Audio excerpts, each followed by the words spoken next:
Does anyone want Kirk Cousins? Kirk Cousins. Does anyone want him? No, but seriously. Two more divisions to go. Hello, Commanders. Automatic Gamer here, and let's talk about the NFC South for the upcoming NFL season. And yeah, since I just brought up Kirk Cousins, let's start out with the Atlanta Falcons, a team that could have won the division, and then they kind of fell apart there at the middle of the season after the whole Kirk Cousins thing. And yeah, but yeah, the Falcons were a really good team last year, and a lot of people had high expectations for him because of Kirk Cousins. And yes, he is a very, very good. He is a talented quarterback, and yeah, he can be, especially with when we had him, and then he went to the Falcons, and then they signed him for a 4-year contract of, I think it was $108 million for a 4-year contract deal. And let's just say they middle of the season last year they benched him, and then they started Michael Penix Jr. And then everything after that, he did look promising, and so they're going to be backing Michael Penix Jr. now. And Kirk Cousins is going to be your backup QB. He's still on the roster, still on the team. So that's fine for the Falcons, but they just don't want to have him out there, I don't think. And they want to have Michael Penix Jr. out there and have him go forward into the season. And of course, yeah, he looked pretty good for what they had him. I mean, they started, him in the middle of the season, but everything he did look very, very promising. And I think he'll have a better year potentially competing for the division alongside the Buccaneers, who have won the division 2 years in a row now. So it'll be the Falcons and Buccaneers, I think, in a two-team, one-man race for the division title of the NFC South. So that's my thoughts. And, the Falcons, I have to give them a huge amount of credit for, not drafting a quarterback in the NFL draft for this year, but to spend 2 first-round picks on 2 edge rushers. 2 edge rushers, similar to the Texans spending one on CJ Stroud and dang, now I forgot. But of course, that's the Texans' issue with the Panthers. Panthers chose Bryce Young over CJ Stroud, but I'll get to the Panthers in a second. But yeah, the Falcons drafted 2 edge rushers in the first round for their defense to make that a little bit better. And then, of course, they did improve not only in their defensive side, but also on a little bit on their O-line to get Michael Penix some protection, which is great. They got also a few wide receivers as well, and they also got someone on their safety, which is good on their defense. And they did get some secondary help, so that'll be good to improve on their secondary and in their safety positioning, make that a little bit better and stronger, especially when the season comes up, and especially when you have week 1 against the Buccaneers. And of course, the Falcons are playing them, and the issue with the Buccaneers is going to be Tristan Wirfs is going to be out for we don't know how long, maybe until the middle of the season or the entire season. Who knows when he's going to be back? So that could probably maybe give him an edge, but I'll go more into depth when I get to my week 1 predictions video, so stay tuned for that. But yeah, I got to give the Falcons a huge amount of credit for not screwing it up and falconing in the draft. I'll get to the team that actually falconed it in the draft in my next video, which is going to be my last division prediction video. So yeah, the Falcons, they could be really good this year with Michael Penix Jr., with everything we've seen for him. He looked very promising, so maybe high hopes for the Falcons and for their fan base. They could potentially win the division, but again, the Buccaneers and maybe the Panthers, maybe the Saints could give them some trouble. Anyone within their division could give them some trouble. We don't know. I mean, who knows? Because if it's a divisional match, it could go either way between those 4 teams.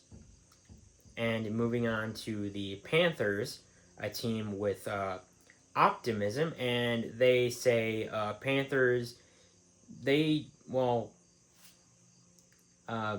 optimism, they would say that's new to them because this year, I know It wasn't the greatest year they had. They ended the season with some optimism, some positive outlooks. Bryce Young didn't look too bad, and while they can have good roster, and Bryce Young can look sometimes good here and there, and of course you're gonna have the Texans fans saying like, "Hey Panthers, you chose Bryce Young over C.J. Stroud," so that's one issue there. But yeah, Bryce Young, I mean, I think he can be the Panthers guy. He can be their guy at center to throw and run the ball if he needs to.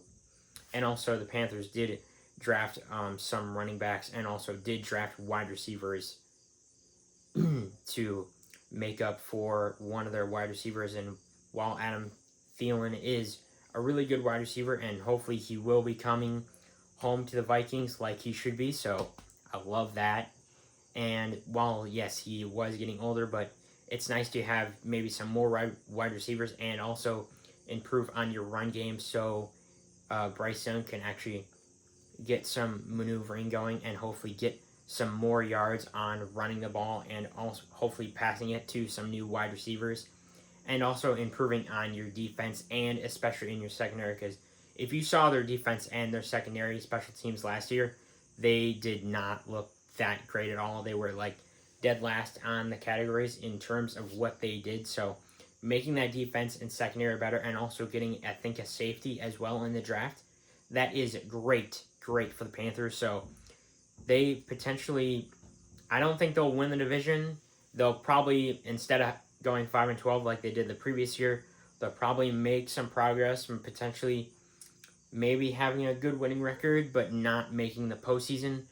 But, I mean, I do believe in Bryce Young. I think he can be the Panthers guy, but again, we'll have to see how everything unfolds with all the additions that they've made on their defense and on their secondary and also in their wide receiver and offensive line room to give Bryce Young also some more protection, which would be great.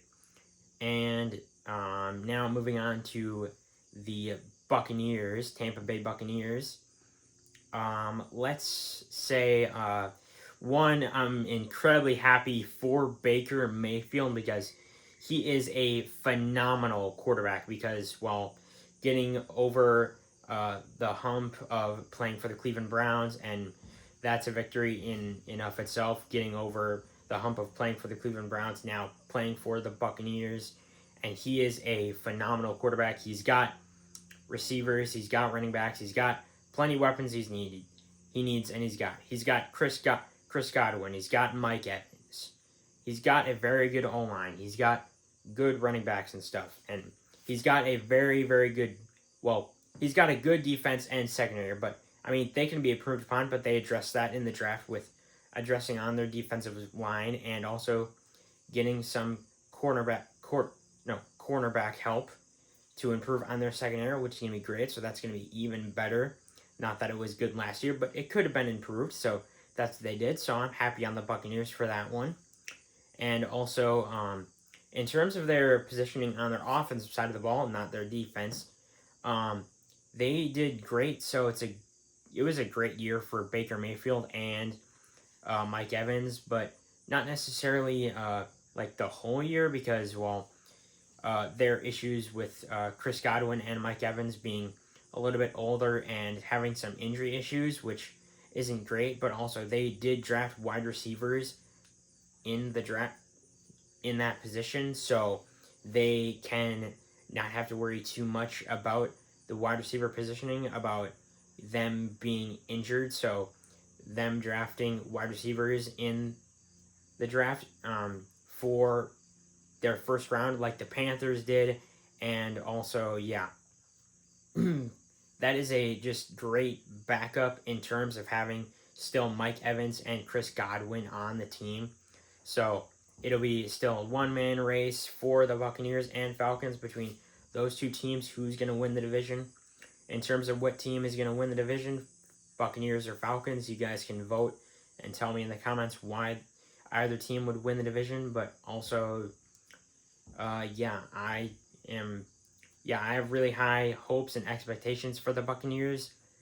So, hopefully Baker can keep on what he's doing and keep baking on some good cookies and keep baking up some wins for his team, for the Buccaneers. So yeah, and finally we have maybe the team that's going to be one of the more interesting teams because of maybe their roster or what happened with them this past free agency and in the draft. The New Orleans Saints. And Saints fans were like, they were really happy in week 2 last year against the Cowboys, and then things just kind of went downhill from there. Not that they did have a 5-12 record last year, but that week 2 matchup was pretty much their highlight of their season last year, I think. And of course, Derek Carr retiring, not in the NFL anymore.